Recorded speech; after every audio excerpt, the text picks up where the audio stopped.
Hello friends, welcome to our channel education hub by Ankit Shrivastava sir. जैसा कि दोस्तों हम जानते हैं, हमने अपने लास्ट वीडियो में चर्चा किया था पॉलिटी विषय के बारे में और पॉलिटी के सिलेबस के बारे में हमने चर्चा की थी कि किस क्या क्या पोर्शन है पॉलिटी में हमको पढ़ना है। भारतीय संविधान और लोक प्रशासन जैसा कि हमारा टॉपिक था, ठीक है। उस पर हमने देखा था, इंट्रोडक्शन केवल लिया था कि हमको पढ़ना क्या क्या चीज़ें हैं सिलेबस में, ठीक है। तो उसी क्रम में अगर हम आगे देखें तो पहले जैसे कि हमारी टॉपिक थी भारतीय संविधान का विकास। पहले टॉपिक हमने इसी के बारे में कहा था कि भारतीय संविधान का विकास होगा हमारा पहला टॉपिक। तो हमारा पहला टॉपिक यहाँ देखते हैं, भारतीय संविधान का विकास, ठीक है। कैसे विकास हुआ, क्या हुआ, ठीक है। भारतीय संविधान का विकास, ठीक है। इसको हमने बताया था कि हम क्या करेंगे, दो परिप्रेक्ष्य में पढ़ेंगे। भारतीय संविधान के विकास को हमने क्या कहा था कि दो परिप्रेक्ष्य में पढ़ेंगे और क्या किस किस चीज़ में पढ़ेंगे। पहले तो हम 1600 से, यानी जब हमारे यहाँ पे आए थे अंग्रेज, है ना, या ब्रिटिशर्स जब हमारे यहाँ आए तो 1600, देखिए दो परिप्रेक्ष्य में हमने बताया था, ठीक है, कि भारतीय संविधान के विकास को हम दो पार्ट्स में पढ़ेंगे। एक तो ईस्ट इंडिया कंपनी के उसमें पढ़ेंगे, ईस्ट इंडिया कंपनी के, ठीक है, या ब्रिटिश ईस्ट इंडिया कंपनी, ठीक। और दूसरा हमने बताया था कि शासन सीधा ब्रिटिश क्राउन भी अपने पास में किया था उस समय के पश्चात, ब्रिटिश क्राउन के। उसके बाद में कैसा हमारे यहाँ पे हुआ, तो ईस्ट इंडिया कंपनी ने कब से कब तक हमारा शासन किया था, लगभग 1600 से 1853 तक का इनका रहा। तो इस टाइम ड्यूरेशन के बीच में हम पढ़ेंगे। हमने कल आपको लिखा भी दिया था पिछले वीडियो में। और फिर अगला हमारा क्या होगा, इसमें पढ़ेंगे 1658 से फिर 1947 जब भारत आज़ाद हुआ था। तो पहले हम ईस्ट इंडिया कंपनी के द्वारा कैसे कैसे भारत में क्या क्या चीज़ें हुई, कौन कौन से अधिनियम आए और क्या कौन कौन से चार्टर आए, कौन कौन से एक्ट आए, उसके विषय में हम यहाँ पे चर्चा करेंगे। हमने इसमें कुछ पॉइंट्स लिखा दिए थे कि हम लोग को कौन कौन से चार्टर देखने हैं, कौन कौन सी चीज़ें देखनी है, ठीक है। तो इसमें पहला अगर देखा जाए तो सबसे पहला कौन सा निकल करके आया था, 1600 का ही चार्टर था। 1600 का charter, the charter of 1600, the charter of 1600, ठीक है। 1600 के चार्टर में क्या हुआ था, ये देखिए पहले चीज चार्टर का मतलब जान लीजिए। चार्टर का मतलब होता क्या है, राजलेख। कल भी हमने बता दिया था कि चार्टर का मतलब क्या होता है, राजलेख। यानी पहले 1600 में ब्रिटेन क्राउन ने, यानी ब्रिटेन की महारानी ने एक चार्टर दिया, एक राजलेख दिया ब्रिटिश ईस्ट इंडिया कंपनी को, ठीक है। कब दिया, 31 दिसंबर, देखिए ऐसे पॉइंट बाय पॉइंट लिखते रहिएगा। 31 दिसंबर 1600 को एक चार्टर मिला, ठीक है। चार्टर पेश हुआ, यानी पारित होकर के फिर मिला। इस चार्टर में लिखा गया था क्या कि क्या लिखा था कि ब्रिटिश ईस्ट इंडिया कंपनी, एक कंपनी बनाई गई, ठीक है। एक कंपनी बनाई गई, किस नाम से, ब्रिटिश ईस्ट इंडिया कंपनी के नाम से एक कंपनी होगी, ब्रिटिश ईस्ट इंडिया कंपनी, जो क्या करेगी, पूर्व के देशों में, क्या पूर्व के देशों में, पूर्व या पूर्व के देशों में, पूर्व के देशों में क्या करेगी, जाकर के व्यापार करेगी। पूर्व के देशों में क्या करेगी, व्यापार करेगी, ठीक है। इस चार्टर में क्या था कि 1600 का जो चार्टर आया था, चार्टर मतलब राजलेख, और इस राजलेख को क्या कब पारित किया गया था, 31 दिसंबर 1600 में महारानी एलिजाबेथ ने एक चार्टर में क्या दिया कि एक कंपनी थी, ब्रिटिश ईस्ट इंडिया कंपनी को राजलेख सौंपा और उसमें कहा कि आप जाइए और पूर्व के देश में क्या कीजिए, व्यापार कीजिए, ठीक, क्या कीजिए, व्यापार कीजिए, ठीक। फिर इसके बाद में क्या हुआ, इसके लिए व्यापार करने के लिए तो चार्टर दिया, और फिर क्या दिया, इसी चार्टर में दिया था कि कंपनी का शासन भी होगा। आप जाइए वहाँ शासन करते रहिए, आप अपना व्यापार कीजिए, और इसमें सीधा का सीधा किसका शासन होगा, सिर्फ कंपनी का शासन होगा। और इसमें ब्रिटिश क्राउन का कोई भी हस्तक्षेप नहीं होगा। ब्रिटिश कंपनी का शासन ठीक है, कंपनी का शासन इसमें दे दिया गया। फिर क्या, अब कंपनी के शासन को चलाने के लिए, कंपनी के शासन को चलाने के लिए एक बोर्ड ऑफ डायरेक्टर की भी नियुक्ति हुई है। क्या, बोर्ड ऑफ डायरेक्टर की, बोर्ड ऑफ डायरेक्टर की नियुक्ति हुई, यानी एक बोर्ड ऑफ डायरेक्टर बनाया गया कि इस कंपनी पर नियंत्रण रहेगा, बोर्ड ऑफ डायरेक्टर। क्या, अब क्वेश्चन सीधा सीधा पूछ लिया था, बोर्ड ऑफ डायरेक्टर में कितने मेंबर थे, तो इसमें टोटल कुल 25 मेंबर थे। कितने मेंबर थे, 25 मेंबर थे। क्या, 25 मेंबर थे। 1600 के चार्टर एक्ट में कब, 1600 का चार्टर एक्ट कब आया, 31 दिसंबर 1600 का। क्यों आया, पूर्व के देशों में व्यापार करने के लिए इसमें छूट मिली थी, ठीक। उसके बाद में इसमें क्या कहा गया कि भैया इस पे किसका शासन होगा, कंपनी का शासन होगा, और कंपनी के शासन को सुचारू रूप से चलाने के लिए बोर्ड ऑफ डायरेक्टर बनाया गया, जिसमें कितने सदस्य रहे, 25 सदस्य रहे। और इन 25 सदस्यों में क्या होगा, एक क्या होगा, एक मुख्य गवर्नर होगा, यानी 25 सदस्यों को अगर तोड़ा जाए तो एक क्या होंगे, एक मुख्य होगा, मुख्य क्या होगा, जो गवर्नर होगा, क्या, गवर्नर होगा, और बाकी 24 क्या होंगे, उसके सदस्य होंगे, सहायक सदस्य होंगे। क्या, सहायक सदस्य होंगे, ठीक है। यहाँ तक कोई दिक्कत, यानी बोर्ड ऑफ डायरेक्टर में अगर क्वेश्चन में पूछ लिया जाता है कि बोर्ड ऑफ डायरेक्टर में कितने मेंबर्स थे, तो आप सीधा टिक कर दोगे 25।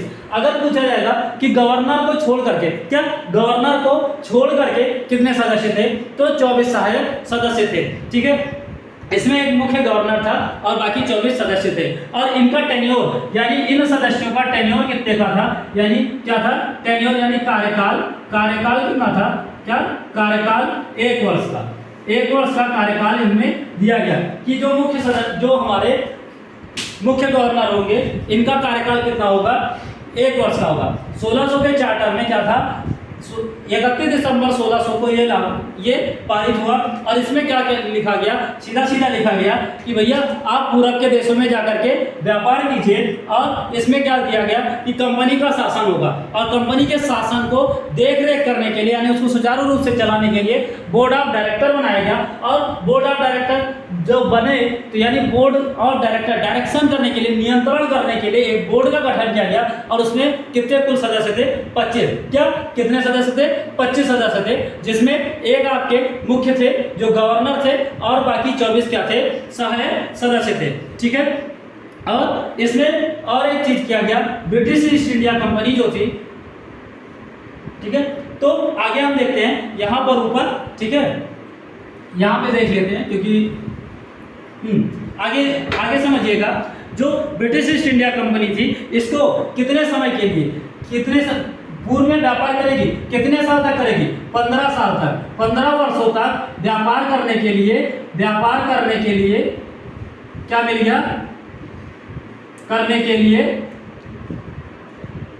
लाइसेंस मिला। क्या, लाइसेंस मिला, ठीक है। एक तरीके से ये जो 1600 का चार्टर एक्ट था, एक तरीके से लाइसेंस था, पूर्व के देश में जाओ भैया, 15 साल तक का खूब धड़ल्ले से व्यापार करो, खूब कमाओ, खाओ, बड़ो फूलो, ठीक है। यही था, 15 साल के लिए इसमें मिल गया। और इसके लिए एक बोर्ड ऑफ डायरेक्टर बनाया गया, जिसमें मुख्य गवर्नर होते थे और 24 उनके सहायक सदस्य, टोटल 15 सदस्यों को मिला करके बोर्ड ऑफ डायरेक्टर बनाया गया।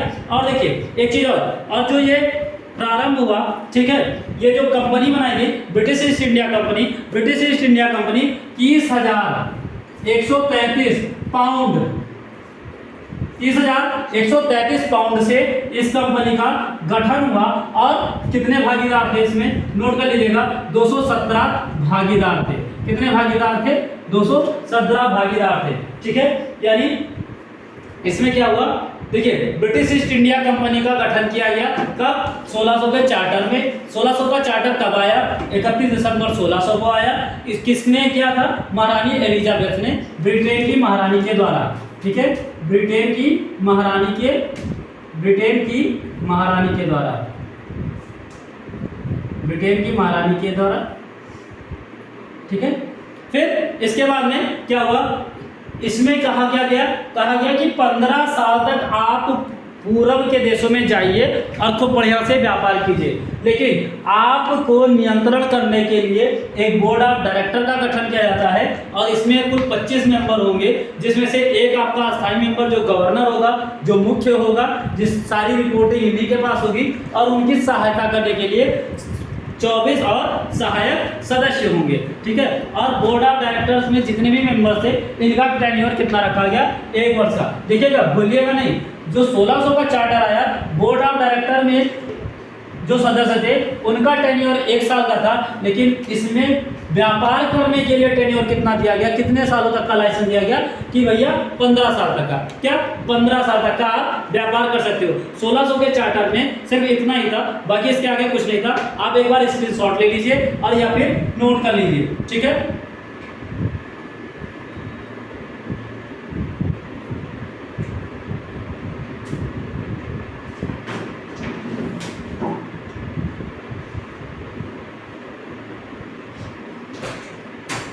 ठीक, उम्मीद करते हैं आपने स्क्रीनशॉट भी ले लिया होगा या फिर नोट डाउन भी कर लिया होगा। अब इसके बाद में हम देखते हैं रेगुलेटिंग एक्ट। रेगुलेटिंग एक्ट देखिए 1600 के बाद में और बाकी छोटे मोटे 1-2 चार्टर आए जिसमें कोई विशेष नहीं रहा, ठीक है। उसमें सिर्फ कंपनी के लिए रूल्स वगैरह बनाए गए, तो वो इम्पोर्टेंट है नहीं, वहाँ से क्वेश्चंस आता नहीं है। तो 1600 के बाद में जो 1600 का जो चार्टर रहा उसके बाद में हमारा अगला क्या आता है, रेगुलेटिंग एक्ट आता है। रेगुलेटिंग एक्ट 1773 का रेगुलेटिंग एक्ट,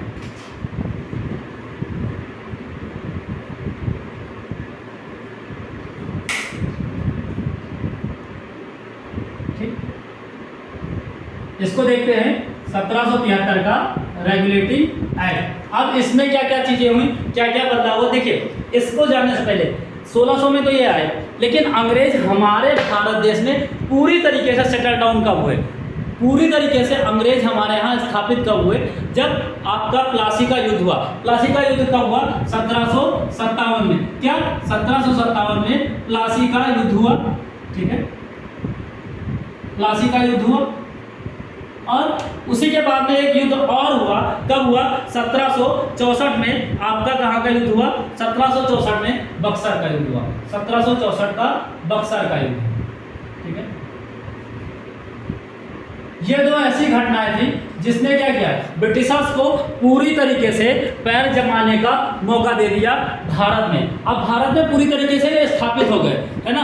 अभी तक का तो सिर्फ व्यापार कर रहे थे, कोई शासन नहीं कर रहे थे। 1600 से 1773 के बीच में, मतलब लगभग 150 सालों तक सिर्फ इन्होंने नॉर्मली क्या किया, व्यापार किया, आए गए, ठीक है। बाकी 1-2 चार्टर और आया, उसमें कोई ऐसा इतना इंपॉर्टेंट चार्टर नहीं था, उसमें सिर्फ खाली कंपनी के बारे में दिया हुआ था। लेकिन फिर इंपॉर्टेंट रेगुलेटिंग एक्ट आया।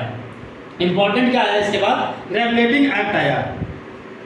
देखिए रेगुलेटिंग एक्ट आने के टाइम पे ब्रिटिश के पीएम कौन थे, ब्रिटिश पीएम कौन थे, ठीक है। ब्रिटिश पीएम कौन थे आपके, लॉर्ड नॉर्थ। कौन थे, लॉर्ड नॉर्थ, है ना, नोट कर लीजिएगा। 1700 का जब रेगुलेटिंग एक्ट आया तो उस टाइम ब्रिटिश पीएम कौन थे, लॉर्ड नॉर्थ। और इन्होंने क्या किया था, एक गुप्त कमेटी का गठन किया, यानी सीक्रेट कमेटी का क्या किया इन्होंने, गठन किया, गुप्त समिति, ठीक है, गुप्त समिति का इन्होंने गठन किया, ठीक। बाकी गुप्त समिति का इन्होंने गठन किया। और 1773 का जब रेगुलेटिंग एक्ट आया तो इसमें क्या किया गया, जो बंगाल के गवर्नर थे, क्योंकि प्लासी का यानी बंगाल का युद्ध हुआ था नवाब सिराजुद्दौला के बीच में और ब्रिटिशर्स के बीच में, ठीक है। तो जो बंगाल पहले देखो 3 प्रेसिडेंसियां बनाई, बंगाल, मद्रास और आपका महाराष्ट्र, ठीक है। तो बॉम्बे प्रेसिडेंसी, बंगाल प्रेसिडेंसी और कौन सी प्रेसिडेंसी, आपकी मद्रास प्रेसिडेंसी, जिसमें आपका बंगाल का गवर्नर इनको चुना गया, ठीक है। जो बंगाल के गवर्नर थे उनको गवर्नर जनरल बनाया गया। बंगाल का जो गवर्नर था, इस रेगुलेटिंग एक्ट में क्या हुआ, बंगाल के गवर्नर को गवर्नर जनरल बना दिया गया, गवर्नर जनरल बना दिया गया, ठीक है। अब देखो जो मुंबई प्रेसिडेंसी और जो आपकी मद्रास प्रेसिडेंसी है वो रिपोर्ट किसको करेगी, बंगाल के देखो अभी तक गवर्नर थे, अब गवर्नर जनरल का पद इसमें सृजन कर दिया गया, ठीक है। और इसी में बंगाल, और अब फिर क्वेश्चन आता है, अगला क्वेश्चन इंपॉर्टेंट क्वेश्चन, नोट कर लीजिएगा, स्टार बना लीजिएगा कि पहला गवर्नर जनरल कौन था, पहला गवर्नर जनरल कौन था। तो पहला गवर्नर जनरल कौन था, वारेन हेस्टिंग्स। कौन था, वारेन हेस्टिंग्स, ठीक है। इसमें पहले गवर्नर जनरल को बनाया गया। ये कब से कब तक थे? 1773 से 1785 तक के ये गवर्नर जनरल बने रहे। ठीक है, फिर इसके बाद में क्या हुआ, इसी के दौरान 1774 में, अगला पॉइंट देखिएगा, 1774 में क्या किया गया? सर्वोच्च न्यायालय यानी सुप्रीम कोर्ट, सर्वोच्च न्यायालय का गठन किया गया। कहां पे? क्या? सर्वोच्च न्यायालय, पहला सर्वोच्च न्यायालय बना। ठीक है, कहां पे? कलकत्ता में ही, कलकत्ता में ही पहला सर्वोच्च न्यायालय बना, है ना। तो सर्वोच्च न्यायालय की स्थापना हुई। ठीक है, सर्वोच्च न्यायालय, ठीक है, ये दिल्ली वाला नहीं, पहले यहीं पे सर्वोच्च न्यायालय की स्थापना हुई। कहां पे? कलकत्ता में। ठीक है, आपका क्वेश्चन सीधा सीधा पूछ लिया जा सकता है कि पहला सर्वोच्च न्यायालय ब्रिटिश ईस्ट इंडिया कंपनी के द्वारा कहां पे स्थापित किया गया? ये ब्रिटिश ईस्ट इंडिया कंपनी का था। ठीक है, कहां पे था? सर्वोच्च न्यायालय कलकत्ता में 1774 में इसकी स्थापना की गई। और इसके मुख्य न्यायाधीश, इस सर्वोच्च न्यायालय के मुख्य न्यायाधीश कौन थे? Sir Elijah Impey. Sir Elijah Impey. क्या? Sir Elijah Impey. कौन थे? Sir Elijah Impey. और इन्हीं ये मुख्य न्यायाधीश थे। कौन थे? मुख्य न्यायाधीश। मुख्य न्यायाधीश। ठीक है, 1773 के रेगुलेटिंग एक्ट में कौन लाया? उस टाइम ब्रिटेन के पीएम लॉर्ड नॉर्थ थे। इन्होंने गुप्त कमेटी का गठन किया और बंगाल के गवर्नर को गवर्नर जनरल का दर्जा दिया गया। और पहला गवर्नर जनरल कौन था? वारेन हेस्टिंग्स था। ठीक है, कब से कब तक थे? 1773 से 1785 तक थे। और इसी रेगुलेटिंग एक्ट के तहत 1774 में सुप्रीम कोर्ट यानी सर्वोच्च न्यायालय की स्थापना की गई। कहां? कलकत्ता में, जिसके मुख्य न्यायाधीश एलिजा एम्पे थे और बाकी 3 अन्य न्यायाधीश थे। 3 अन्य न्यायाधीश भी थे। 3 अन्य न्यायाधीश। 3 अन्य न्यायाधीश। ठीक है, कौन कौन से थे इसमें? पहले तो आपके थे चैम्बर व्हाइट और एक और थे चैम्बर व्हाइट और लिमिस्टर। ठीक है, 3 अन्य न्यायाधीश और इनके सहयोगी में, जैसे बोर्ड ऑफ डायरेक्शन में एक मुख्य आपके गवर्नर थे। कौन? मुख्य गवर्नर थे, बाकी 24 अन्य सदस्य थे। उसी हिसाब से इसमें भी जो सर्वोच्च न्यायालय के मुख्य न्यायाधीश कौन थे? सर एलिजा एम्पे थे। बाकी उनके लिए 3 अन्य न्यायाधीश का और रखा गया, जो कौन से थे? आपके चैम्बर थे, व्हाइट थे और लिमिस्टर थे। ठीक है, बाकी फिर इसके बाद में बोर्ड ऑफ डायरेक्टर, जो बोर्ड ऑफ डायरेक्टर था, इसमें जो आपके 1600 के चार्टर में आया था, तो बोर्ड ऑफ डायरेक्टर का जो टेन्योर कितना था उनके सदस्यों का? 1 साल था। तो बोर्ड ऑफ डायरेक्टर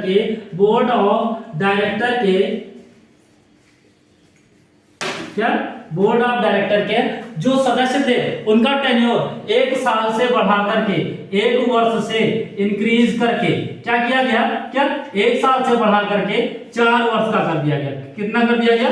4 वर्ष का। ठीक है, बोर्ड ऑफ डायरेक्टर का टेन्योर 1 साल से बढ़ा करके 4 वर्ष का कर दिया गया। और क्या किया गया?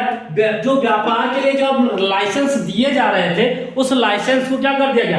बंद कर दिया गया। क्योंकि देखिए 1600 में जब ब्रिटिश ईस्ट इंडिया कंपनी लेकर के आई, लाइसेंस लेकर के आई, तो जब उसने पूरी तरीके से यहाँ पे अपना आधिपत्य बैठा लिया भारत में, तो वो क्या कहेगी? उसने मैसेज भेजा कि ऐसा है और दूसरा कंपनी को यहाँ भेजोगे भैया तो फिर हमारा उनका झगड़ा होने लगेगा। भाई एक ही व्यापार को करने के लिए जब 4-6 लोग आ जाएंगे तो झगड़ा स्वाभाविक है। या जैसे घर में देखो, कोई एक सामान आपको लेना है और उसी के लिए 2-3 भाई हो, सब जुट गए, तो क्या होगा? कुटाई होगी, सामान मिलवे नहीं करेगा, पापा और घूमते कूटेंगे।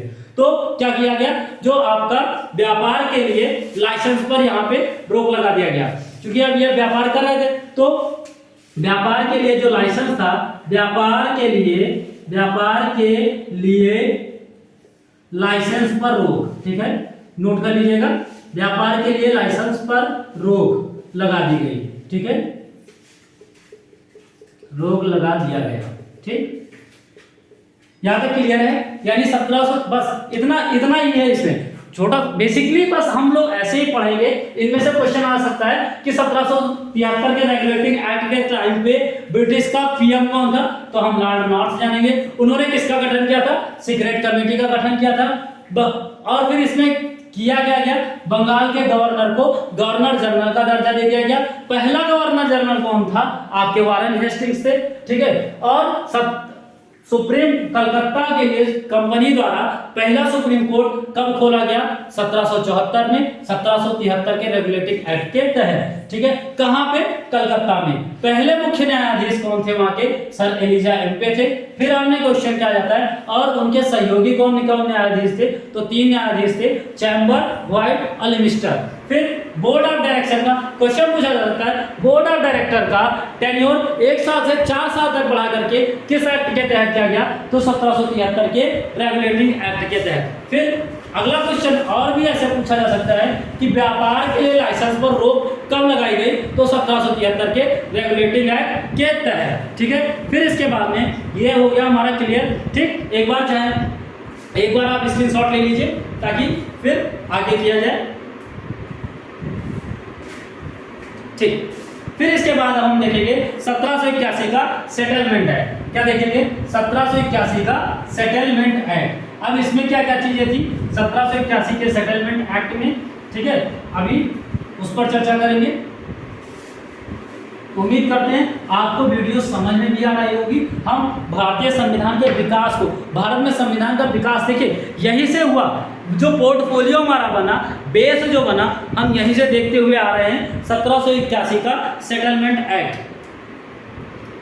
1781 का settlement act, settlement act. The act of settlement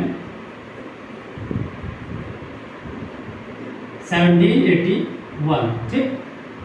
1781 के सेटलमेंट एक्ट, इसको एक अन्य नाम से भी इसको जानते हैं। इसका अन्य नाम क्या है? अन्य नाम क्या है? The amendment act, the amendment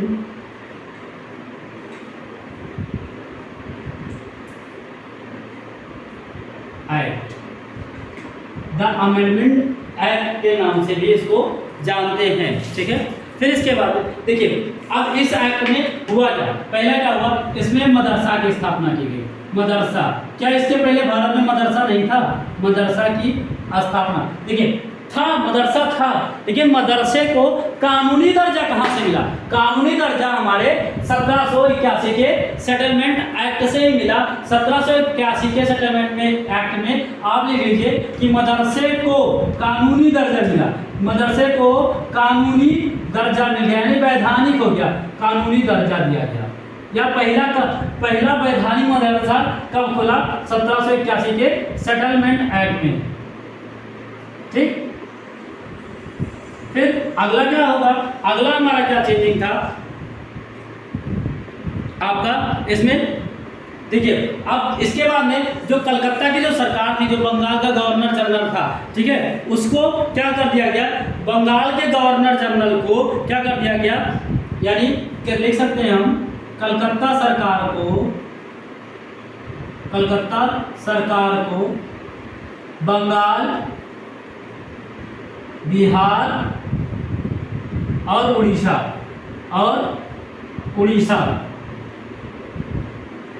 Calcutta सरकार को बंगाल, बिहार और उड़ीसा के लिए कानून बनाने के लिए, है ना, के लिए विधि बनाने का अधिकार मिल गया, के लिए विधि बनाने का अधिकार मिला, ठीक है। क्या मिला? विधि बनाने का अधिकार, ठीक है। देखिए 1781 के सेटलमेंट एक्ट के तहत क्या हुआ? मदरसे को कानूनी दर्जा मिला, ठीक है। पहला मदरसा ऐसा खुला जिसको कानूनी दर्जा प्राप्त हो गया। फिर और क्या हुआ? कलकत्ता के सरकार को क्या दिया गया? बंगाल, बिहार और उड़ीसा के लिए वो क्या कर सकेगा? कानून बना सकेगा। बस 1781 के सेटलमेंट एक्ट में, और बाकी कुछ भी एक्स्ट्रा ऐसा नहीं है। बस यही से, ये उतना मोस्टली इंपॉर्टेंट नहीं था, बस इसमें इतना ही था।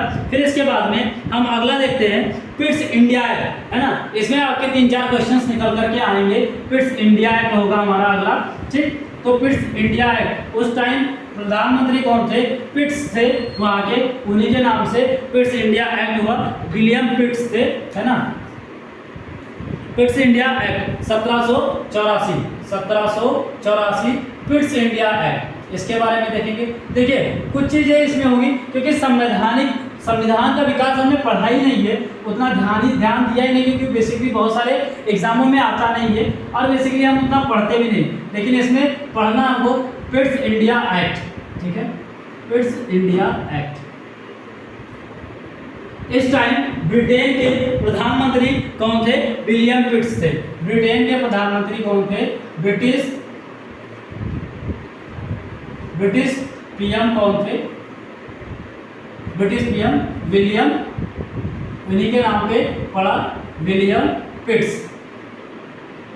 क्या? विलियम पिट्स, ठीक है। विलियम पिट्स ने ही पिट्स इंडिया एक्ट के लिए अनुमोदन किया था, इन्होंने बिल पेश किया। इन्होंने कहा कि देखिए इसमें क्या किया गया, जो बोर्ड ऑफ डायरेक्टर था उसके लिए बोर्ड ऑफ कंट्रोल बना दिया। इन्होंने क्या कहा, बोर्ड ऑफ, एक क्या होगा, बोर्ड ऑफ कंट्रोल होगा, जिसको कहते हैं नियंत्रक, ठीक है, बोर्ड ऑफ कंट्रोल होगा, इसका गठन किया, बोर्ड ऑफ कंट्रोल का गठन किसने किया? विलियम पिट्स जी ने किया। और ये कब किया? 1784 के पिट्स इंडिया एक्ट में, ठीक है। इसमें बोर्ड ऑफ कंट्रोल में कुल सदस्य कितने थे? 6 सदस्यों को चुना गया, ठीक है। इसमें कितने बोर्ड, देखिए बोर्ड ऑफ डायरेक्टर में 25 सदस्य, एक आपका गवर्नर होगा, बाकी 24 अन्य सदस्य होंगे। इसमें बोर्ड ऑफ कंट्रोल में कितने सदस्य होंगे? 6 सदस्य होंगे। और 6 की नियुक्ति कौन करेगा? सम्राट करेगा नियुक्ति। कौन? सम्राट करेगा नियुक्ति, ठीक है। 1784 के आपके पिट्स इंडिया एक्ट में क्या, उस टाइम विलियम पिट्स थे प्रधानमंत्री, उन्होंने क्या किया, बोर्ड ऑफ कंट्रोल का गठन किया और क्या कहा कि इसमें 6 सदस्य होंगे, जिसकी नियुक्ति कौन करेगा? सम्राट करेंगे। और फिर इसमें भी क्या किया गया, जैसे कि आपके रेगुलेटिंग एक्ट में ही क्या किया गया था कि जो टेन्योर बढ़ा दिया गया था गवर्नर जनरल का, 4 साल कर दिया गया था, उसी टेन्योर को इस एक्ट में क्या किया गया, फिर से कम कर दिया गया। क्या? कम कर दिया गया। इसमें 4 साल से घटा करके 3 साल के लिए कर दिया गया। यानी गवर्नर जनरल के पद को, गवर्नर जनरल का कार्यकाल घटा दिया गया, घटाकर 4 साल से 3 साल कर दिया गया, ठीक, क्या 3 साल कर दिया गया, ठीक। पहले तो जो आपका रेगुलेटिंग एक्ट था उसमें 1 साल से 4 साल कर दिया गया था, लेकिन जो आपका पिट्स इंडिया एक्ट है इसमें 4 साल से क्या कर दिया गया, 3 साल तक कर दिया गया, ठीक है। और क्या किया गया, जो गवर्नर जनरल जो होंगे उनको एक अथॉरिटी दी गई। क्या अथॉरिटी दी गई? इनको एक अथॉरिटी दी गई, क्या, कि वो भारतीय राजाओं से युद्ध भी कर सकते हैं और संधि भी कर सकते हैं, बिल्कुल कर सकते हैं, लेकिन उसको करने से पहले इनको क्या करना रहेगा, बोर्ड ऑफ कंट्रोल से सलाह लेनी रहेगी। तो क्या, भारतीय राजाओं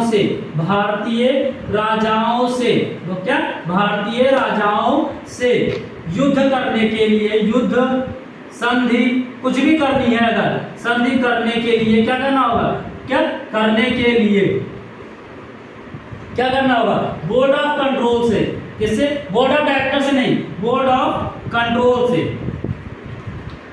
बोर्ड ऑफ कंट्रोल से क्या लेना पड़ेगा, सलाह लेनी पड़ेगी, तभी ये कर सकेंगे, सलाह लेनी पड़ेगी, ठीक है।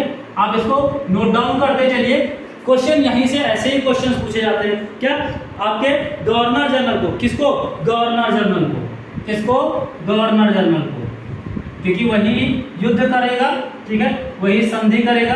गवर्नर जनरल को अगर युद्ध करना है या किसी भी राजा के साथ में उसको क्या करना है, किसी भी राजा के साथ में उसको संधि करनी है, तो उसको सलाह किससे लेनी पड़ेगी, बोर्ड ऑफ कंट्रोल से।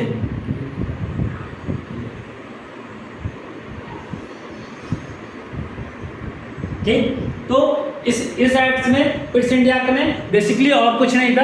पिट्स इंडिया एक्ट कब आया, क्वेश्चन पूछा जा सकता है 1784, या घुमा करके पूछा जा सकता है 1784 में कौन सा एक्ट आया, तो पिट्स इंडिया एक्ट। उस समय ब्रिटेन का पीएम कौन था, विलियम पिट्स थे, और इन्होंने किसका गठन किया, बोर्ड ऑफ कंट्रोल का गठन किया।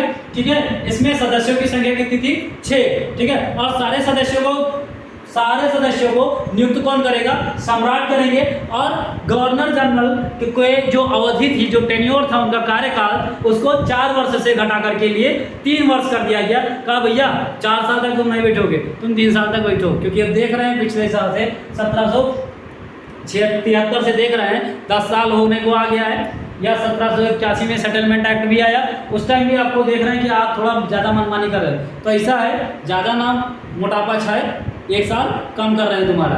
ठीक है, तो इनका 3 साल कर दिया गया। ठीक, कब, पिट्स यानी पेट ज़्यादा ना फूले, इसलिए किसका, गवर्नर का, तो 1 साल घटा दिया गया, 4 साल से 3 साल कर दिया गया। प्लस उनको ये भी कहा गया कि ऐसे फिजूल में ज़्यादा लड़ ले तो है, फिजूल में नहीं लड़ना है। ठीक, तो फिजूल में लड़ना है, संधि करनी, कुछ भी करना, तो भैया क्या करो, पहले बोर्ड ऑफ कंट्रोल से पहले सलाह लो। ठीक है, बिना सलाह के, बिना विचारे जो करे सो पाछे पछता है। ठीक है, यही होगा 1857 में। ठीक है, तभी 1857 की क्या हुई, क्रांति हुई। ठीक है, तो बहुत फूंक कर कदम बन रहे थे, क्योंकि वो ब्रिटेन क्या था, राजा थे, है ना। देखिए, ब्रिटेन एक ऐसा देश है, वो कबो किसी गुलाम नहीं हुआ, वो सबको खाली गुलाम किया। ठीक है, लगभग 82 देशों से ज़्यादा देशों पर उसने क्या किया, अधिकार कर लिया, उनको उपनिवेश बना लिया। ठीक है, आपके ब्रिटेन में, फ्रांस में, ये सब ऐसे कंट्रीज थे जो क्या करते थे, खाली उपनिवेश बनाते थे। ठीक है, तो आगे हम देखते हैं, आपका पिट्स इंडिया हो गया। इसके बाद में हम देखते हैं 1813 आया, 1813 का चार्टर आया। क्या है, 1813 का चार्टर। हम उस पर चर्चा करेंगे कि 1813 के चार्टर में क्या क्या चीजें हुई और कैसे क्या क्या चीजें बदल करके आई, या कुछ नया आया कि सॉरी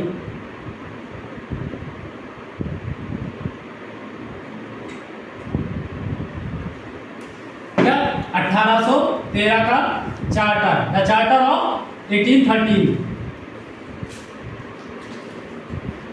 द चार्टर ऑफ 1813। ठीक, अब इसमें देखते हैं हम क्या क्या चीजें हुई। देखिए, इसमें सबसे पहला काम क्या किया गया, जो एकाधिकार था, ब्रिटिश ईस्ट इंडिया कंपनी के पास जो एकाधिकार था, उस अधिकार को क्या कर दिया इन्होंने, समाप्त कर दिया। कहा कि भैया तार एकाधिकार ना हो, जैसे व्यापार के लिए लाइसेंसिंग बंद हो गया था, तो ऐसे ही इन्होंने क्या कहा कि जो ब्रिटिश ईस्ट इंडिया कंपनी का जो व्यापारिक एकाधिकार था, क्या, British east India company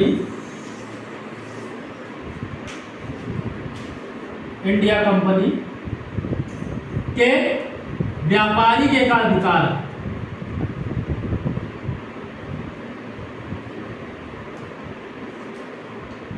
British east India company के व्यापारिक एकाधिकार को समाप्त कर दिया गया। एकाधिकार समाप्त कर दिया गया।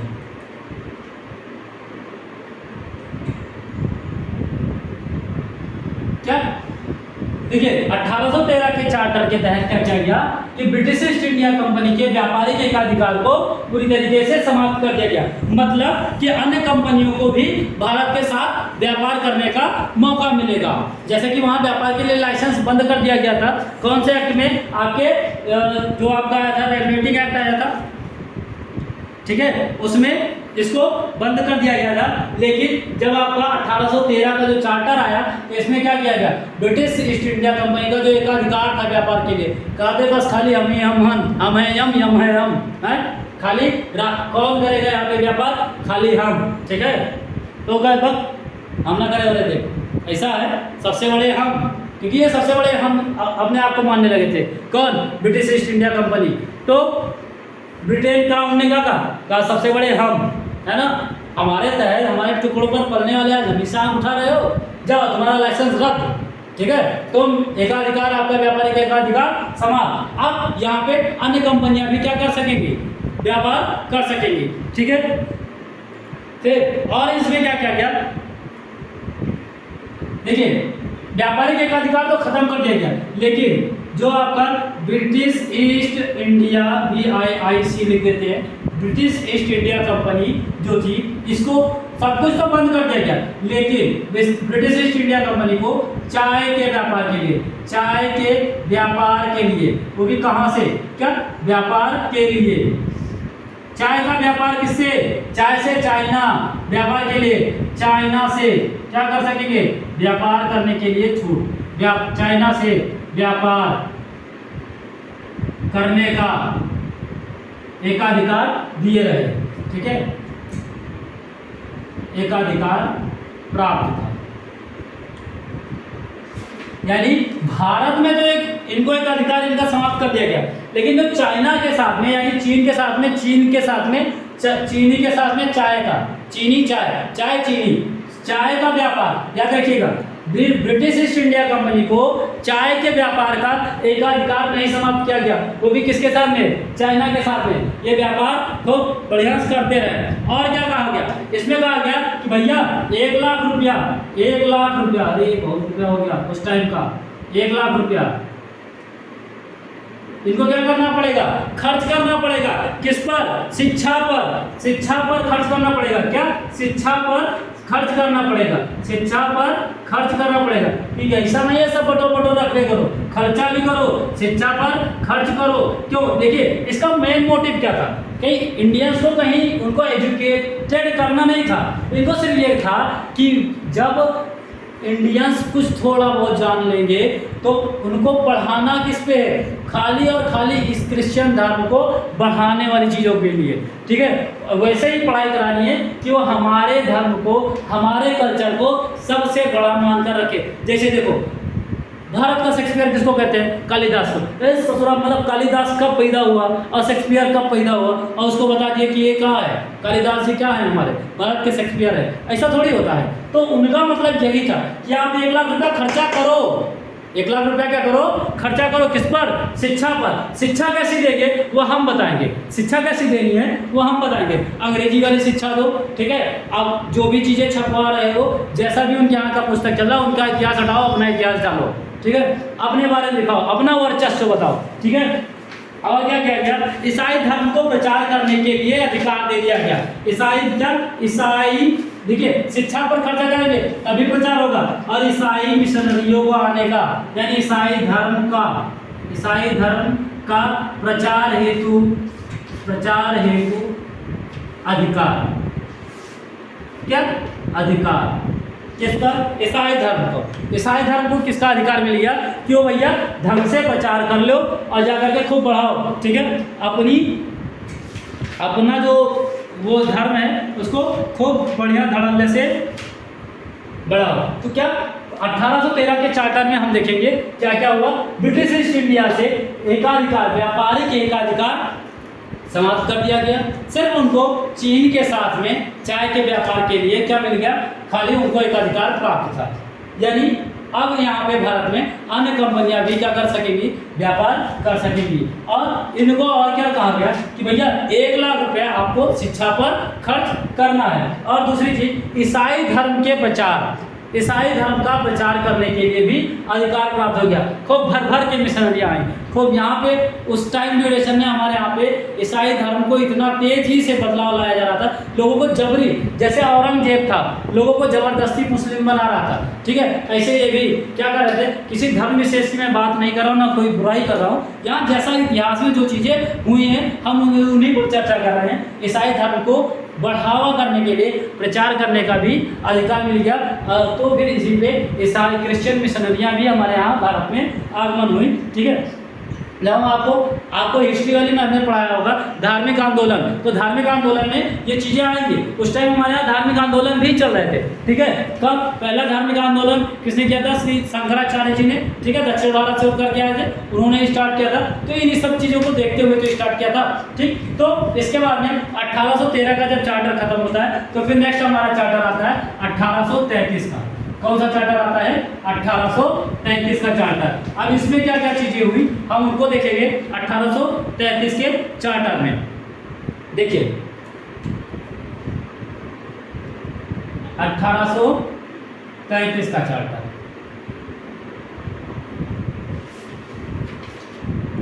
The charter of 1833। ठीक है। अब देखिए जैसे 1813 के चार्टर में हमने देखा था कि व्यापारिक एकाधिकार खाली समाप्त किया गया। ठीक है, व्यापारिक एकाधिकार समाप्त कर दिया गया। अब इसमें क्या किया गया? 1833 के चार्टर में क्या किया गया? ब्रिटिश ईस्ट इंडिया कंपनी के सारे जितने व्यापारिक अधिकार थे सब समाप्त। यानी इसमें क्या हुआ, यहां से देख लो, ब्रिटिश ईस्ट इंडिया BIIC है ना, BCCI नहीं है, BIIC है। तो शायद भारत पाकिस्तान का मैच भी है, BCCI ना याद रखना, BICC। ठीक है, तो ब्रिटिश ईस्ट इंडिया कंपनी का जो व्यापारिक जितने भी सभी व्यापारिक अधिकार को क्या कर दिया गया? जितने भी व्यापारिक अधिकार थे सभी व्यापारिक अधिकार, क्या सभी व्यापारिक अधिकार समाप्त कर दिया गया। क्या समाप्त कर दिया गया? ठीक, यानी 1833 के चार्टर में ब्रिटिश ईस्ट इंडिया के जितने भी व्यापारिक वो थे सब समाप्त कर दिए गए। ऑल ट्रेडिंग राइट, जिसको हम इंग्लिश में भी लिख सकते हैं, ऑल ट्रेडिंग राइट्स फिनिश्ड। क्या ऑल ट्रेडिंग जो इनके थे राइट से उसको पूरी तरीके से समाप्त कर दिया गया। ठीक है। अब देखिए जो इसी में ये याद रखिएगा, ये क्वेश्चन बिल्कुल आता है कि बंगाल के गवर्नर को इसी के थ्रू क्या किया गया? बंगाल के गवर्नर को, बंगाल के गवर्नर को, गवर्नर जनरल को क्या कर दिया गया? बंगाल के गवर्नर जनरल को क्या कर दिया गया? भारत का गवर्नर जनरल बना दिया गया। क्या? भारत का गवर्नर जनरल। अब वो पूरे भारत का होगा, भारत का गवर्नर, क्योंकि अब ये फैल चुके थे पूरे भारत में। और अब मुख्य कौन बैठेगा, यानी मुखिया कहाँ बैठेगा? वो कौन होगा? बंगाल का गवर्नर जनरल होगा, और वो क्या होगा? भारत का गवर्नर जनरल होगा। अब एक क्वेश्चन आता है कि भारत के पहले गवर्नर जनरल कौन थे? भारत के पहले गवर्नर जनरल कौन थे? भारत का गवर्नर जनरल होगा। ठीक है, भारत का। अब बताओ क्वेश्चन आता है कि भारत का पहला गवर्नर जनरल कौन था? तो विलियम बेंटिक थे। कौन? William Bentinck. कौन? William Bentinck. कौन? William Bentinck. भारत के पहले गवर्नर जनरल विलियम बेंटिक। किस मतलब एक्ट के तहत? 1833 के चार्टर के तहत बंगाल के गवर्नर को भारत का गवर्नर जनरल घोषित किया गया। और पहला भारत का गवर्नर जनरल कौन था? Lord William Bentinck. कौन? Lord William Bentinck. अब देखिए अगर क्वेश्चन पूछा जाए कि बंगाल का अंतिम गवर्नर कौन था? क्या? बंगाल का अंतिम गवर्नर, नोट डाल के लिख लीजिएगा, बंगाल का अंतिम गवर्नर अगर क्वेश्चन में पूछ सकता है वो गवर्नर जनरल कौन था, तो वो भी आपके लॉर्ड विलियम बेंटिक हो जाएंगे। यानी बंगाल का अंतिम गवर्नर जनरल विलियम बेंटिक क्या बने? भारत के पहले गवर्नर जनरल बन गए। ठीक है, और फिर इसके बाद में क्या हुआ? एक और हुआ, विधि आयोग का गठन हुआ। किसका? क्या? विधि आयोग। विधि आयोग का गठन हुआ। इसमें क्या? विधि आयोग यानी लॉ कमीशन। लॉ कमीशन का गठन किया गया 1833 के चार्टर के तहत। ठीक है, इसका अध्यक्ष कौन था? इसके अध्यक्ष कौन थे? विधि आयोग का चेयरमैन कौन था? चेयरमैन यानी अध्यक्ष कौन था? मैकाले। कौन थे? मैकाले। कौन काले? मैकाले कानून बनाने के यानी विधि आयोग के लॉ कमीशन के क्या थे? अध्यक्ष बने। ठीक है, पहला अध्यक्ष इन्हीं बने। ठीक है, और ये कब बना? 1833 में तो ये आया लेकिन बना कब? 1800, ये याद रखिएगा, पहला विधि आयोग कब बना? 1834 में। कब बना? 1834 ईस्वी में बना। और पहले अध्यक्ष कौन थे? मैकाले थे। कौन थे? मैकाले थे। और अगर क्वेश्चन इसी में एक और बढ़ा करके पूछ लिया जाता है कि भारत के पहले विधि आयोग के अध्यक्ष कौन थे? क्या भारत के देखिए इंपॉर्टेंट लगा करके रख लीजिएगा, भारत के पहले विधि आयोग के अध्यक्ष, क्या पहले विधि आयोग के अध्यक्ष या पहले भारतीय, सबसे अच्छा लिख लीजिए, पहले भारतीय कौन थे? क्या पहले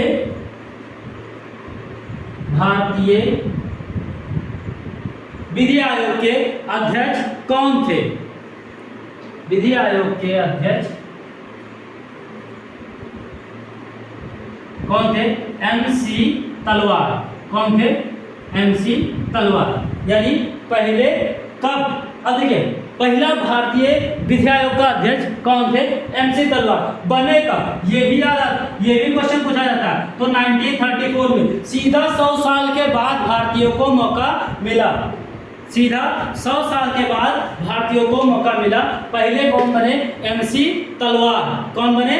MC तलवार। पहले भारतीय विधि आयोग के अध्यक्ष कौन बने? MC तलवार बने। ठीक है। और क्या इसी में 1833 के चार्टर में क्या कर दिया गया? दास प्रथा को भी समाप्त कर दिया गया। 1833 के चार्टर में ही दास प्रथा को भी क्या कर दिया गया? समाप्त कर दिया गया। क्या? दास प्रथा को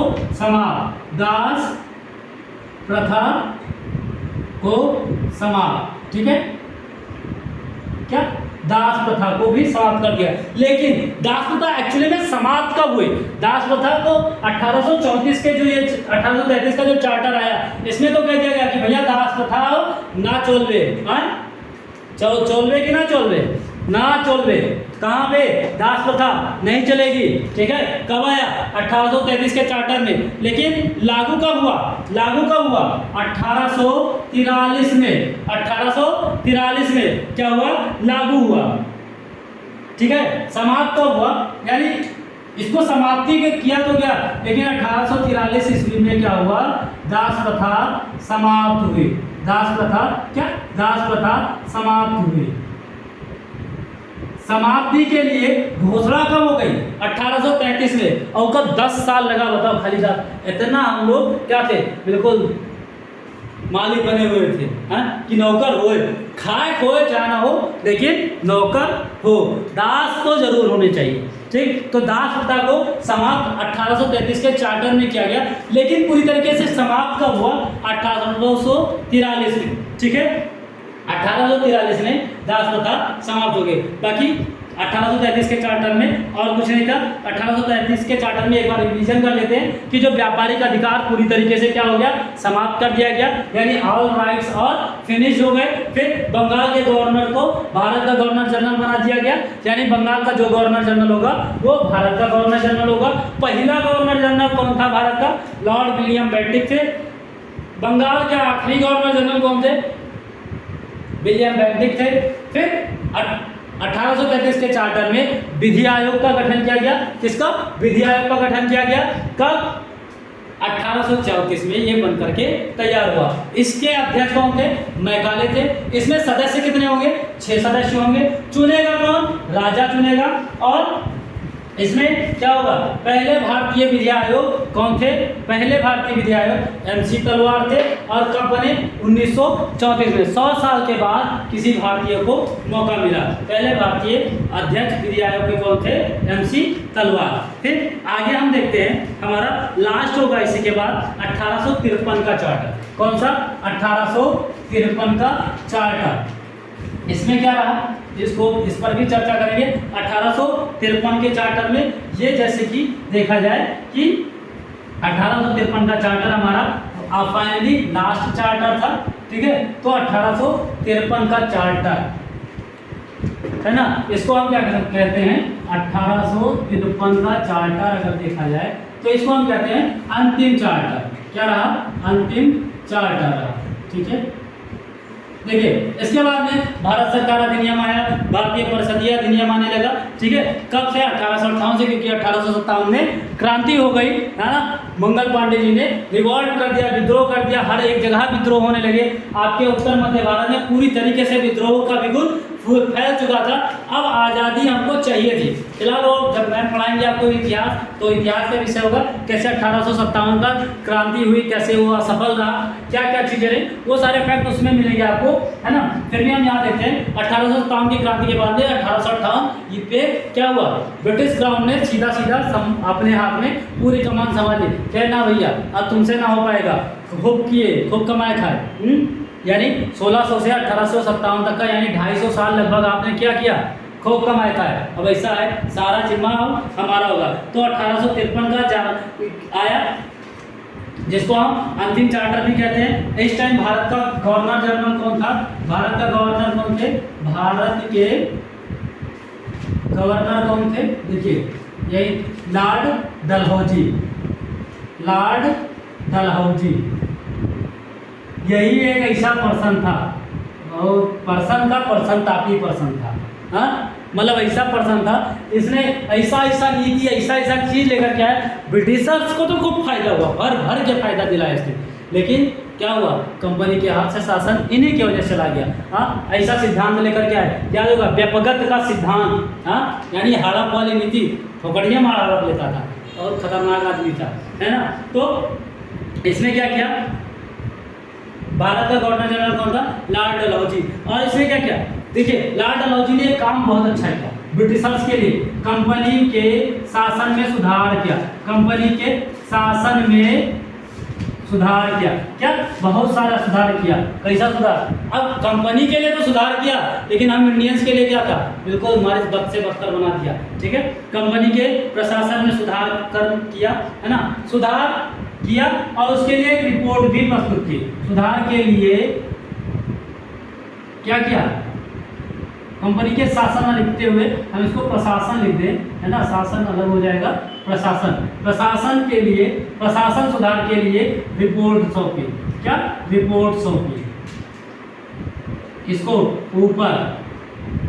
ठीक, कंपनी के प्रशासन के सुधार के लिए रिपोर्ट पेश की। ठीक है, अब इसके लिए क्या किया गया, अब देखिए जब ये सौंपा गया तो फिर उधर से एक्ट में, चार्टर एक्ट में क्या आया कि प्रशासनिक कार्य व्यवस्था के लिए कानून बनाएंगे। क्या किया जाएगा, प्रशासनिक कानून, प्रशासनिक कार्य व्यवस्था के लिए, है ना, प्रशासनिक कार्य की, अब प्रशासनिक कार्य की व्यवस्था के लिए क्या, प्रशासनिक कार्य की व्यवस्था के लिए कानून बनाएंगे। क्या करेंगे, कानून बनाएंगे। क्या करेंगे, कानून बनाएंगे। किसके लिए? प्रशासनिक कार्य के लिए, प्रशासनिक कार्य व्यवस्था के लिए कानून बनाएंगे। और कानून बनाने के लिए कितना सदस्य को जोड़ा, है ना, इसने ही किया, जो रिपोर्ट सौंपी उसमें बताया कि प्रशासनिक कार्य के लिए हम कानून बनाएंगे भैया। और कानून बनाने के लिए कितने सदस्य होंगे, कानून बनाने के लिए जो कानून बनाया जाएगा इसके लिए कितने सदस्य होंगे, 12 सदस्य होंगे। कितने सदस्य होंगे, 12 सदस्य होंगे। ठीक है, ऐसे लिख लीजिएगा, 12 सदस्य होंगे कानून बनाने के लिए। ठीक है, जिसको, ठीक है, 12 सदस्य होंगे कानून बनाने के लिए, जिसको केंद्रीय भारतीय परिषद का नाम दिया गया। क्या दिया गया, केंद्रीय भारतीय परिषद। ठीक है, इसके बाद इसमें आ जाता है कौन, केंद्रीय भारतीय परिषद। कौन, केंद्रीय भारतीय परिषद, all India legislative council, all India legislative